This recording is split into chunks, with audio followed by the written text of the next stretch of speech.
Rajkot civil hospital સૌરાષ્ટ્રભરના દર્દીઓ માટે આશીર્વાદ સમાન છે.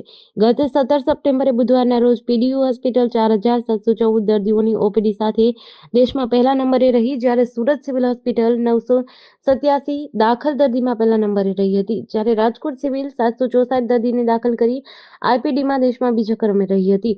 આ સ્વાસ્થ્ય અને પરિવાર કલ્યાણ મંત્રાલયની ઓફિશિયલ વેબસાઇટ ઉપરથી આંકડા જાહેર કરવામાં આવ્યા છે. દેશભરમાં સૌથી વધુ પ્રાથમિક સારવાર અને દર્દીને દાખલ કરવામાં Ahmedabad civil, Gandhinagar GMERS general hospital, Guru Govindsingh hospital, new civil hospital Surat, Junagadh GMERS medical hospital અને એસઓજી હોસ્પિટલ વડોદરા ખાતે દર્દીઓની સંખ્યા પ્રમાણમાં ઘણું વધુ નોંધાઈ હતી, જેને લઈને ગુજરાતમાં વધતી દર્દીઓની સંખ્યા આરોગ્ય વિભાગ માટે ચિંતાનો વિષય બની છે. રાજકોટ સિવિલ હોસ્પિટલમાં બુધવારે 764 દર્દીઓ દાખલ થયા હતા, જેમાં પીએમસી વોર્ડમાં 114, સર્જરી વોર્ડમાં 88, એનઆઈસીયુ વોર્ડમાં 64, મધર વોર્ડમાં 59, પ્લાસ્ટિક સર્જરી વોર્ડમાં 58, જ્યારે પીડિયાટ્રિક વોર્ડમાં પાર્ટ એ અને બી માં મળીને કુલ 104 દર્દીઓને દાખલ કરવામાં આવ્યા હતા.